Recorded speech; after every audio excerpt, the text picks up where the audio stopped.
Hi, I'm Kath from MoKa Pottery, and today we're going to be doing an unboxing and setup of a Pugger VPM-7 de-airing mixing Pugmill. Okay, so the first thing we're going to do is take a look at what came in the box other than the Pugmill itself. This is the bag that the instructions came in. The instructions. I have had a quick read through. I actually ordered some extra pieces, so I've got 3 extruder dies. One is the coil set, one is the handle set, and I think in this box we have the hollow tube set. It does say hollow tube form die, so I'll just open that and then we've got all the extruder parts and then we can move them out of the way.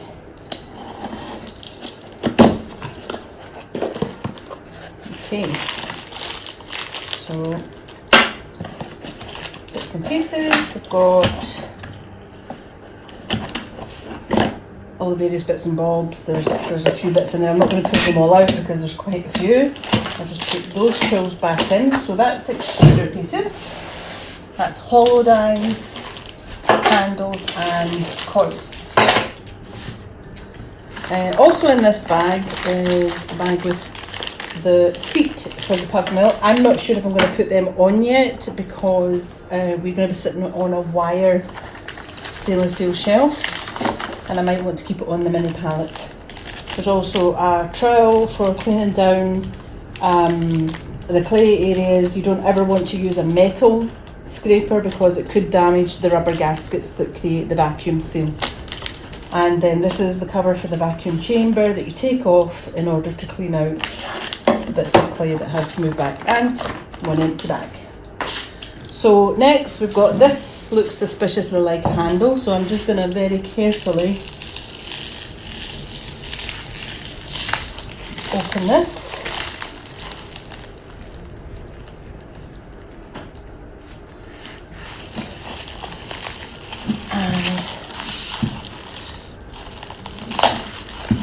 And not to damage anything while I'm at it.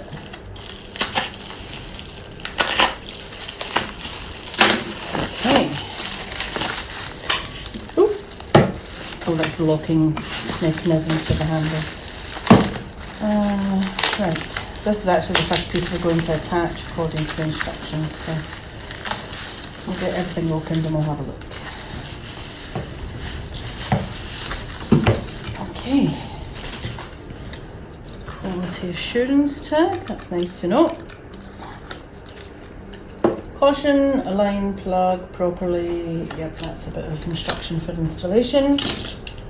And oh, I know what this is. This attaches into the body of the machine so that the machine can recognise when you've put the handle down and locked it, so that I think it connects to the vacuum pump, so that the vacuum will only come on when it's closed. I could be wrong. So we'll just move that out of there. Cable, handle. Right, that's that. I'll take this off and I will read it before I operate.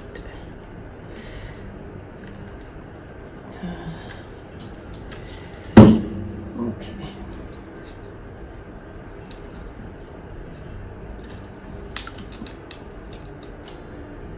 Some kind of IQ test to take that off.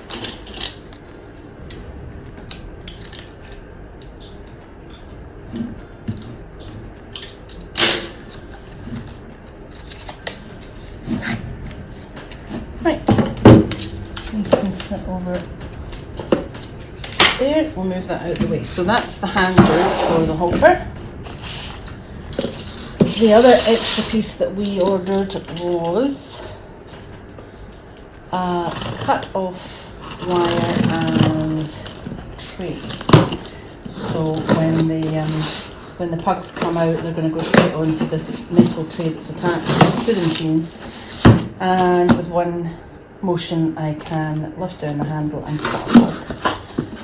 having worked for a clay manufacturer in the past, I can tell you it's no fun searching for a cut-off wire when you've got 2 feet of pugged clay running off the table.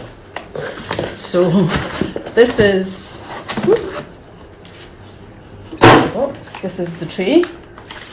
This attaches under the outlet from the machine. It's various tools, and this sits attached to the machine, and you slice as you need. I'm really looking forward to it, and it comes with spare wire. And the last piece is the vacuum pump, because it says vacuum pump, back pump and filter on the packet.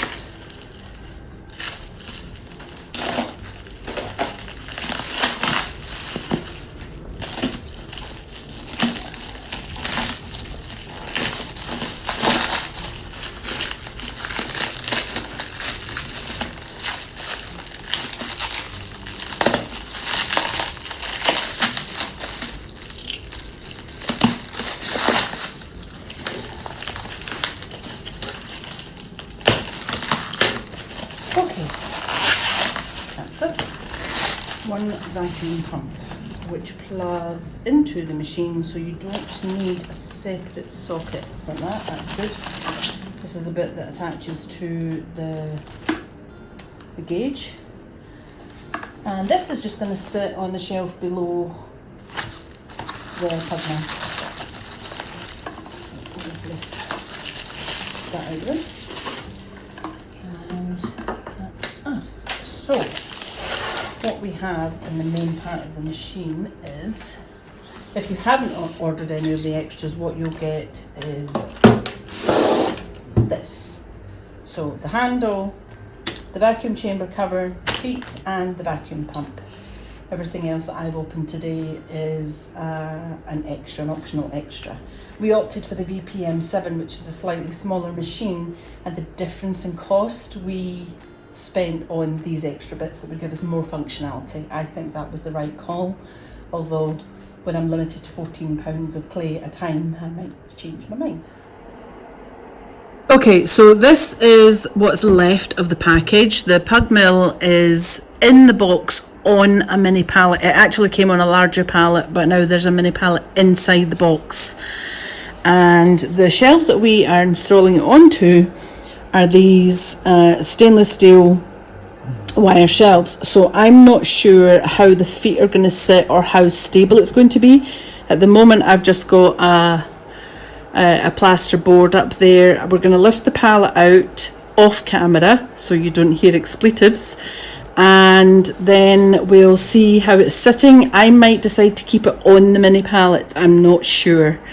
If I don't, then we have to unfasten the pallet and attach the feet. This is it out of the box. It's still on the mini pallet, as you can see. We've just had a look and we actually think we might keep it on the pallet for now. We may change our minds later on, but for now I think it's going to be okay on the pallet. Okay, so this came with, this was wrapped, this is the actual mixing chamber and the door for the chamber onto which we'll fasten the handle. Just going to leave that there. A nice sturdy cable, which I will cut the cable tie, and we've got a socket attached to this shelf underneath. And then this is nicely protected here.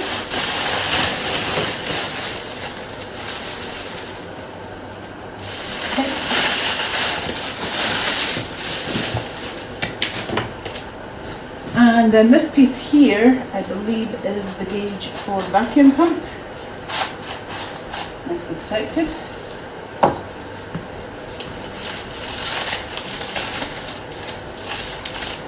Oh, it's a thing of beauty.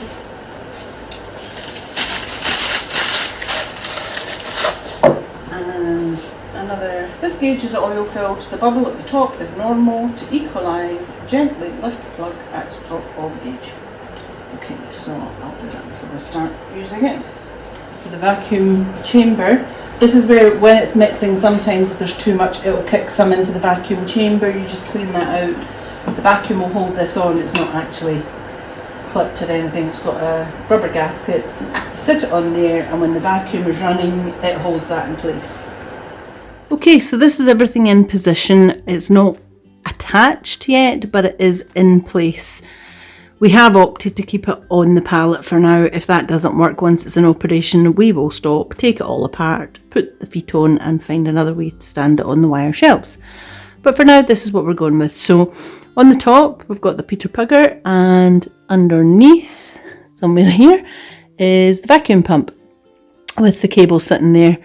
And up top here, we have the handle with the cable that attaches. So I've got the really sturdy cable that's plugged in. This is a 13 amp in our 240 volt supply, so there'll be nothing else in that socket, although it's got 4 spots. There'll be nothing else drawing current from that when that is on, because that is already drawing 13 amp. Up here we have, at the back, we have the socket for the handle attachment sensor and the supply switch for the, what's that, half amp supply switch for the vacuum pump to switch that on and off, and the main on off with a safety cover. And this is the socket for the vacuum pump to attach to. The other end of that is here, and that will just slot in.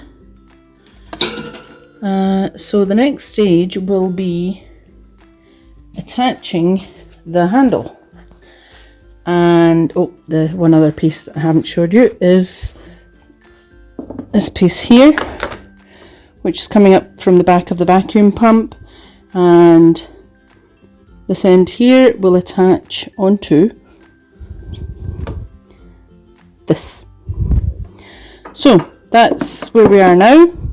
I'm going to hand over control of the very shaky camera so that I can configure everything and join it all together.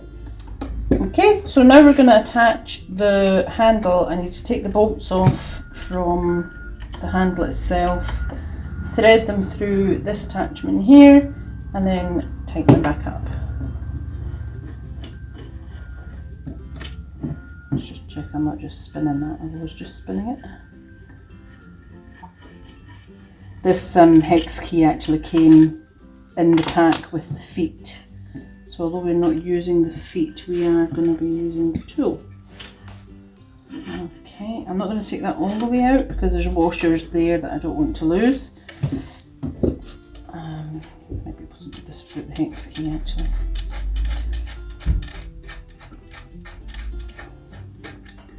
Right, washer and nut, and that's ready to come through. So I will just pull these back, slot them in, and then put them back on.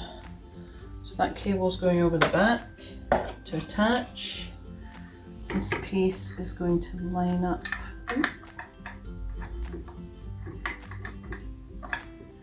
Stabbing wildly in the dark. It's there somewhere.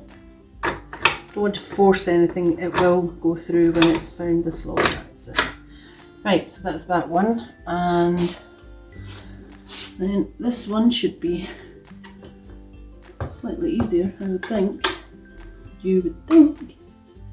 Not actually lined up, so you can move the actual lid of the hopper to get that lined up. Turn it down, push the bolt through. Again, just work it gently because it will go. It doesn't need forced. And then we're going to pause, switch cameras so you can see the other side. Okay, so put the washer back on and the nut, which doesn't appear to have a right or a wrong way. So I'm just going to finger tighten everything just now. So I'm holding the hex nut at the other end, the bolt, sorry, And I'm just gonna put the washer and the nut. And just finger tighten. Now I should be able to lift that up, and that's how that's going to operate. That will be loose in order to fit in to the chamber. Okay, so this is my 14mm socket. I think I could probably have used a 13mm, but it's not in my toolkit, of course, because that's the one I need. So I'm just going to slot that on the side. Oh. Change the direction so that that doesn't move. Nope, that's not going to work. I'll do it this way. So I'm just going to hold.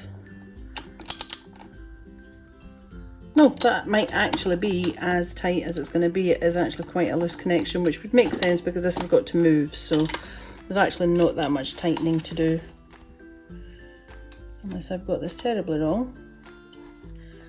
So, yep, that's as tight as it's going to go. So that all that was for not much. Give me my socket back, thank you. So, like I said, that was a 14mm socket. I might have been able to use 13mm if I had one here. But that's now, that is loose. That's loose because obviously it's got to hinge, so that makes sense to not be completely tight.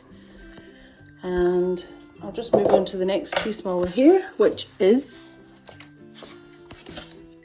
okay, I'll leave that on for now. I'm going to attach the vacuum pump attachment, and I've already checked this, and hopefully this will just turn and attach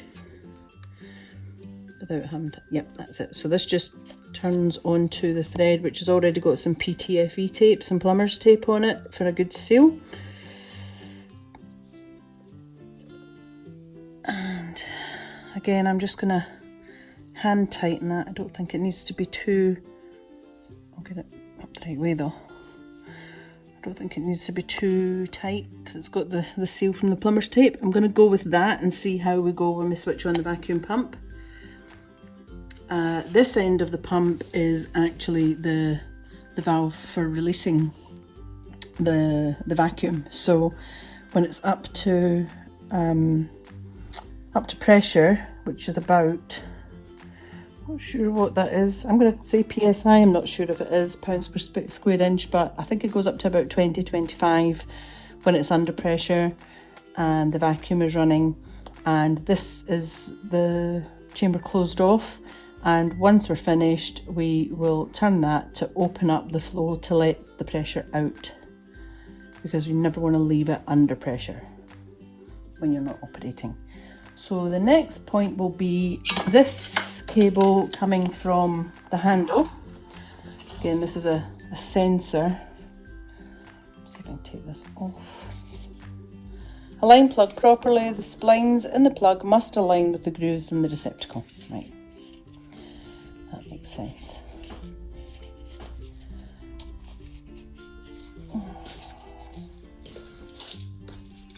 Good old box cutter. Right, put that there, and we're going over this way. So down side here, in the plug itself, there are three, I need to put my head down in front of the camera for a second. There are three prongs, there are three holes, and they align, oh that's like it. Oh right, there's actually a notch here which aligns with a notch here. So I think it's, oh, it might be that.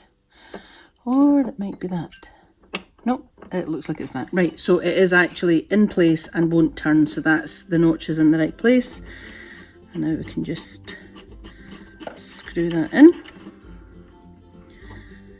It's a pretty universal attachment that I've used this before on a heat press, so I know how that works. Right, so that's the handle attached to the machine.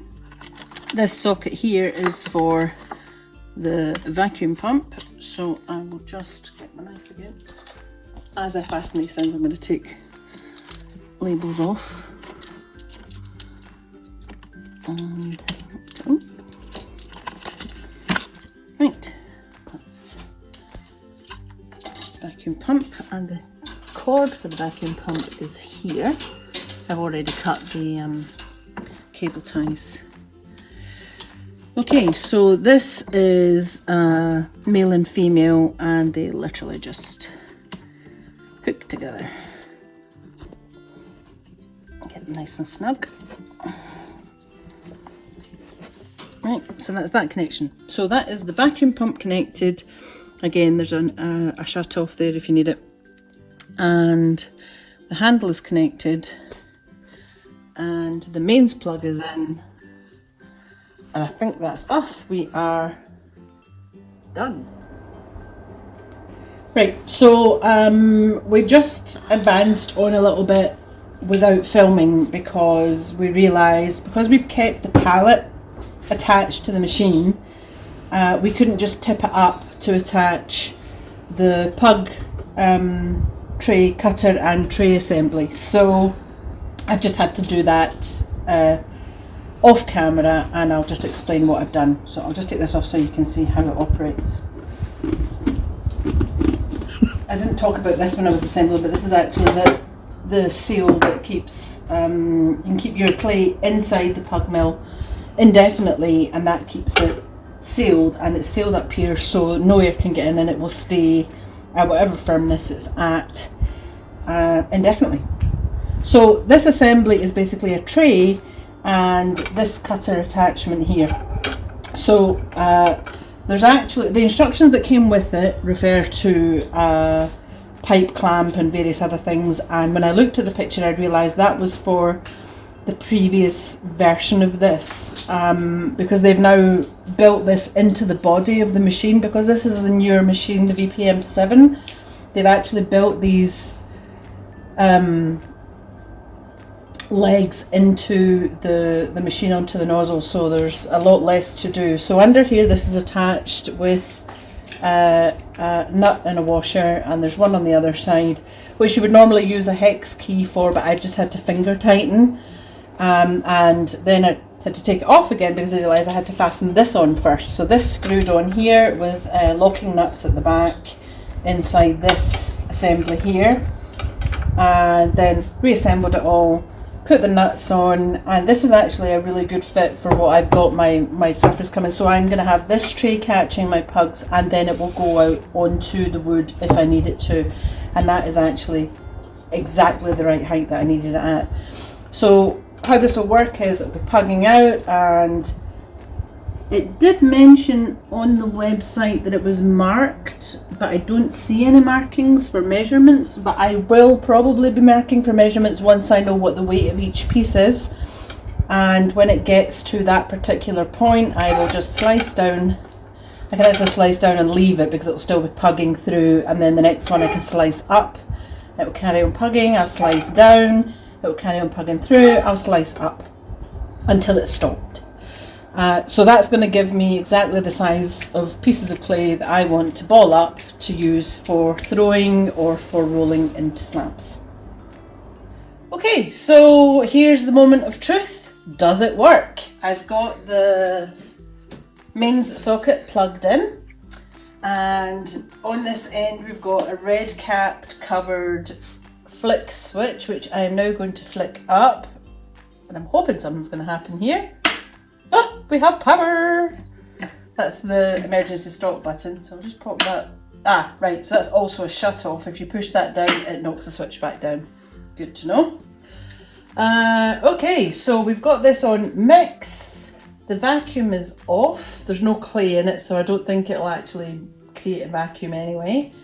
I've got the speed at full just now just to see what happens. If I press this, of course, nothing happens because this cable here is telling the machine that this is not sealed.